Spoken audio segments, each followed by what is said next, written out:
का बोलो लगो का बोलो नहीं, दिन रात घर में झगड़ा होता, हल्ला गुली सब कुछ होता है। छोटका जब आवता तो खिसियाइले आवता, कहता घर में हल्ला गुली जब आवता तब झगड़ा होता। घर में एक जगह रह जाला तो हल्ला ना होला, झगड़ा ना होला ना अपना मेरा को डांटता ना बोला तड़, डांटत बन ना का करी। कहता कि भैया के दौड़ दौड़ बोला तड़ी, बोल खपसा तड़ी और खीस बढ़ता। का करे हमरे को खूबसूरती है, का करे ओ खातिर का करी बताओ, छोड़ दियो ओकरा के। तन समझावा डांट तन दूजा पर मरबा तब न डराई। मारला से रिश्ता बनने लगी बिगड़ेला, मार दिया अरी बिगड़ जाए। डरबई जाना कुछ ना, समय से नाश्ता देती है ना समय से खाना देती है ना समय से उठती है, बिना पूछे चल गई नहीं है। का बताई तारा के हम झगड़ा होला तो यहाँ होला, अब का पूछो, जब झगड़ा होता तो केकरा से पूछे जाओ, हमरे से होता, हमरा के बोलती है तनी के बाउर लागता, हम का करी। जगह से रिश्ता हो गल बस शादी हो लोग मारल जाई हैं। एगो हमनी के मेहरा रोली सो पिटा जाओ लो केतनो लात खाना जाओ लो, लेकिन दुआरी पर से कदम बाहर ना निकाले लो। पहले के जमाना दूसर रहे, बड़ा जमाना दूसर जान लो। अच्छा ये बताओ, कुछ होला उहन बना खियावेले हाँ, लेट होला 6 बजे उठेले तो का भइल मन उहन बना के देले हैं, बोलती या तो उहन बना के खियावतिया। एक लग रहा बर्तन तो बाजेला जान लो। पहले के बात करता तो पहले के बात मत करो, पहले के मेहरारू उपास सूजियस ना कुछ कहियसो, एबरा बारिश कौन मेहरारू सुते वाला उपास है। पहले एगो देह पे एगो कपड़ा रही तो वैसे काम चली कई महीना, पेवना लगा एबार बा के घर और जे एगो पेवना लगा के पहने वाले, एगो देह पर 20-20 सीट 30-30 सीट कपड़ा बा, रोज एगो बदल के पहने वाला मेरा बड़ी सो। वहीं हर आदमी के ऊपर बा धोबो कर ले हाथ, मशीनों नहीं गए जो धोई मशीन से हैं। ओकरा बाद बोले तो उहे न करे ले, उहे एगो बिया कपड़ा धोल खाना बनावल सब उहे कर दिया, खेतों में जा काम करके आवेले, तार सेवा करबे कर ले, ओकर चप्पल जूता धोबे कर ले हैं। अब धोती है तो बोलती है तो का बोलते बर्दाश्त कर ली तो का हो जाई पर गार्डन करो नहीं मत कितना गार्डिंग करी। अब रोज रोज मारी तब ठीक रही तनी के दोनों जने के मारा मत डांट तो समझा दे ना बोलल जाला ना झगड़ा तेरे सामने कितना बोली ले नो हैं, तूने का जानत बोल ले। अब चल गई खिंचिया के तो अब का करी वो खाती हरदम मारत रही तू वो तो नहीं के ठीक मुँह लगू हो जाए, यही जवाब देती है तोड़ दे करती है सब जवाब देती है, तो वो खाती हम का कर सकिले। छोटका कहता भाई देखा ना उल्टा पुल्टा बोलता भैया के हमारा खीस बढ़ता। अच्छा ओकर खीस बढ़ता में ओकर बियाह नहीं खबे वैसे खीस बढ़ता है, बियाह हो जाए तो वो शांत हो जाए, अभी वो जानते नहीं खे जान लो। पूछा इनका सही पड़ोसिया बाड़े का हाल होता ना जान लो, ये लोग घर में का जानता नहीं। भाग मरता के बढ़िया बाटे तरके ना समय से नाश्ता खाना मिल जाता, हमरा तो वो ना मिलेला। ज्यादा बोले तो हाथ चला देले, लइकन के ह गल मुँह तल कपड़ा सब पीछे नहीं, तूने कहीं कभी पिटा चुकल बनी बतौलो नहीं खी महारानी आ देवी कहे तब जाके खाना बनावेली, ना तो जा टेढ़ बोलनी तो मरबो करी। ए मर्द जे तेरा बड़ा वही तेरे सबके समझे लगा, हमनियों को वही में लेता रखा है नहीं मर्द तू बड़ा कलुआ तार मेहरारू भी सुंदर तो करबा ना कि भाग जाई। तू कैसन मरद बड़ा मरद है, तारा रहते तार मेहरारू नहियर चढ़ गई बिना पूछला तो का भइल बा। तारा जैसन मरद तो चुल्लू भर पानी में डूब के मर जाए। क्या तरह क्या बतिया होता सही कहतनी हाँ ठीक बाबा बोल ले, कोनो बात नहीं है बोल ले। जब हो जाए सदिया ना तब तोरा था लगी दूसरा बचल मत घबरो। अच्छा हमार मेहरारू रहती नु हाँ। हमारा बिना इजाजत के घरवा से बहरी ना निकलती। अच्छा ठीक बा, गोड़वा काट देती हाँ सवेरे 4 बजे उठ जाती, चाय बना के इनके दे देती। अभी बुझते नहीं कि हम कौन आदमी है, पिए चाय तो इनके था लग जाए कितना चाय देखिए ना होई तो सदिया। अच्छा ठीक बा बोल, मार और के गोड़े तूर देती एने हाँ। उतर बोलता रही हमार मेहरारू रहती तो जुबान में घींच लेती। अच्छा ठीक बा, सबको यही शादी से पहले बोलेला सब देख लिया मर्द है। अच्छा ठीक बा, देखब हम मत घबरा, चुपचाप रहा दोनों भाई का झगड़ा करता। हमारा झगड़ा नहीं खे, हमारा एक बतिया हम सुनतनी, हमारे से अगर कोई झगड़ा भले मारी कहता हुए सुनतनी वो तो शादी करो। हाँ ठीक बा देखब हम हूँ केगा ओकर जुबान घींच लेते केगा ओकर गोड़ काट देते। अब बार बार वो नैयर भाग जाली तू बार बार चल जाला पिछवा बोलावे दे बा हटा कटा मौगन तेरे पीछे जाकर बुलावे ये तरह के बतिया होता सही कहता नहीं बोला जाला जेठ भाई नु है शर्म में करा होता। हमार मेहरारू रहती नु तेरे जैती नु तलाक दे देती सर दे। अच्छा बहुत तलाक देता दूसरा शादी कर लेती। हाँ ठीक बा, एगो बात कही का तोरा हमारा बोला चाली हो जाते खिसिया जाते तोरा हम बोलावले छोड़ दी हैं।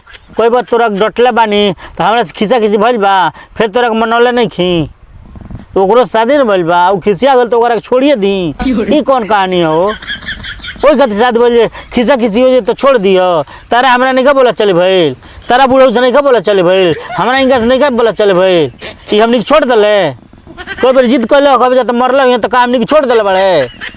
तो वही वो न बिया, अब वो हमनी के हिस्सा न बिया। आज खिसिया गइल बे ने मान जी, फिर जब बोला लिया जाले आखिर आवेले न उहे न कर ले, उहे न कर ले। गुलामी तो करल। चल ठीक बा, आखिर तू खिसिया तक बोला तार गुलामी कर ले हैं? अपने सोच कहो बड़ो। सही बात है। अब गुलामी कर ले ना गुलामी कौन भाई ने ना ही खिसिया गइल ना जी बुलावे काहे ना जी अपन परिवार रहता। तो ई मत कह जे छोड़ देले आ होखा त शादी सब उड़ल 5 जन उड़त न सब कट जाए पे आप। अब जान नहीं हम शादी से पहले यहाँ कूदा तरन झगड़ा मत कर दोनों भाई। हमरा झगड़ा नहीं के एकर बतिया हम कहत नहीं। ठीक बा सदिया होई तो था लागी मत घबड़ो। सब मर्द ही तो ढुक जाई पीछे से। मर्द बोल बड़े न मेहराडू ही है। अभी तो जानते नहीं कि छोड़ देला के बाद का हाल होई ना। सदिया को पे जीवन भर कोर्ट का चक्कर लगावत लगावत गाँव फाट जाए और बाद खर्चो दे पड़ी ओकरा के आ जौन चाही तौन करी। अभी जानतो नहीं कहतूँ हमारा वो झंझट में नहीं खा पाला। खिसियाल भी अभी जा मान जी चली आई पे के ना खिसियाला। लड़का बाप से खिसियाला, भाई भाई में खिसा खिसी होला, भाई बहन में खिसा खिसी होला, माई बेटी में खिसा खिसी होला। तो ओकरा छोड़ दिया जाला हरदम खाती।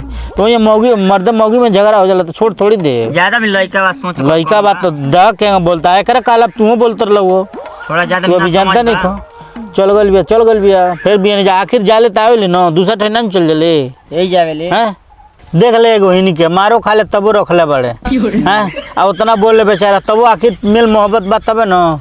तोरा से हम तो 10 दिन ना पटी मेहरारू से आ 10-11 दिन मारा मारी करबे छूटा छूटे बोल के बात होई आ पिटाइए जेबे आ ओकर बाद केस मुकदमा लड़बे जिंदगी भर सदियो ना होई। जहां दिमाग कते बाड़े ऐसन मेहरारू हो जाए तो मार के मुआइए का इंसान ना हुए। तू गरम हो जाता ठीक बा, ऊ गरम हो जाता बाउर बा, वो तो इंसान ही हो। ओकरो तो लगता दिमाग बा, ओकर लगता हाथ पैर बा, तार गुलामी करे खातिर खाली आई। हम तारा के नहीं कह जे ना करी हमार मौगी मगर ई दिमाग से निकाल दो जे हई कर कहे तौने ऊ करी काहे ऊ कही ऊ कहे तन तू करब सदिया करत तो ओकरो हक उतना बा जितना तार हक बा। जितना मेहरारू का हक बा उतना मर्दों का हक बा। ठीक बा उनकरा के समझाइए। ठीक बा हम तारा के समझावत नहीं है, हम नहीं कह जानत न। अब बात बा इन कर त इनकर सकल आ ओकर सकल मैच करेला देखला बा। तब वो सथवे रहलन न तार निम्न सकल बा देख लिए बिगड़ ना गइल तो फिर कहिया आना तो पीछे पीछे घूमबो गारंटी देतन। अच्छा अगर ना घूमलो तो बिगड़ी।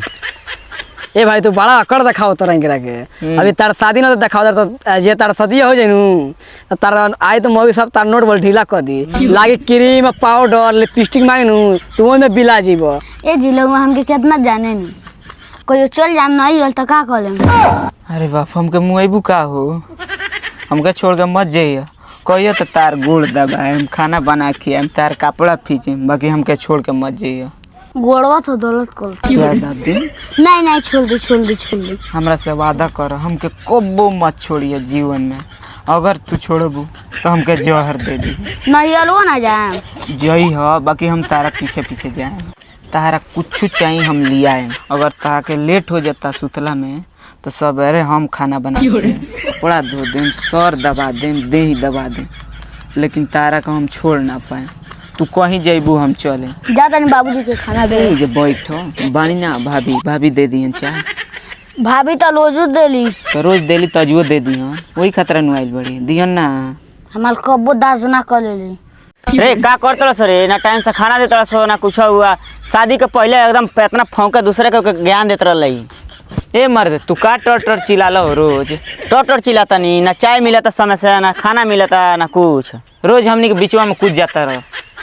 दूसरे के आदत खराब लागला हमरा दूसरे के तेरे बात बतियाई हैं मिलता जौन खा ना तो चुपचाप रह हो जो चिल्ला जौन 10 बजे ले सूती चाहे 12 बजे ले चुपचाप रह तू का हो समय से नाश्ता तो निकल जात का तरह की बा में कहाँ नाश्ता मिलता है 10-11 बजे दिन ले सुता तड़े सो रात भर ही हा पिलोन के तरह कइले रहता है हमरा खाइल लगत है सो उसता है कि बूढ़ पुरानिया बड़ा खोइए कि ना खोइए तारा से बनी तार बड़की पतोइया रहे बड़ा लोग कोसा तला तू ठीक है तो तारा साथ करत रह ठीक रही हमार बड़की पतोइया बे टाइम से 8 बजे नाश्ता तो मिल जाता रहा भोजन मिल जाए 9 बजे दोनों जना मिल के इतना बेइज्जती करबा जा इतना बोलबा जा तो बेचारी सह करत रह नकेल ले तब वो लोग उनका पतो उनका मेहरारू या खाना पीना सब लोग बना के देते ली और ज्ञान चनो दिन बनल जना बिया बियावा ना भरे करता कहत रहल ना हमार मेरा जीप काट लेती है टांग का करते ना बड़ा कौन तो से आई तो मोगी आगे पीछे घूमी हन घूमत बड़ा नु आई सुना ना सर दे मेरा जाई लेके ससुराल या जदिन रही तो दिन जा रही फिर से लेके आई संग है बोला के लेके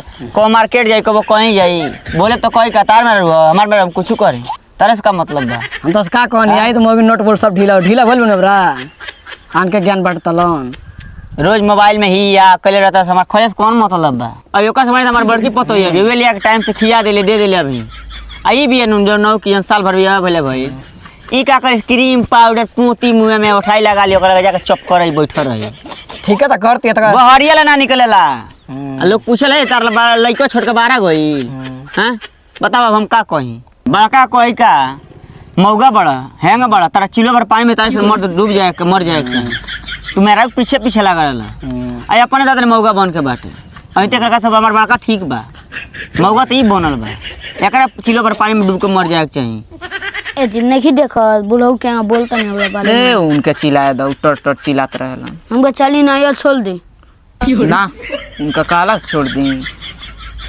उका जानियन सुख का होला ना हम जाते नहीं और नैहर जेबू तो हमहू चले हमहू वही जे रहे लोग से हमरा का लेवे लोग से शादी भइल बा कि हमरा से भइल बा बहरी जाई लोग से देखावे हम जहाँ बानी हो जकिए ठीक बानी हमके अलगहू कह दियन त ठीक बा हम अलगे रहें लेकिन तारा से अलगे हम ना रहें तार मूड खराब हो गई ई बात सुन के चलो मार्केट करवा दी गोलगप्पा उलगप्पा खिया दी मूड सही हो जाई चली तो चल के कितना लगवा हमके जाने नहीं चल के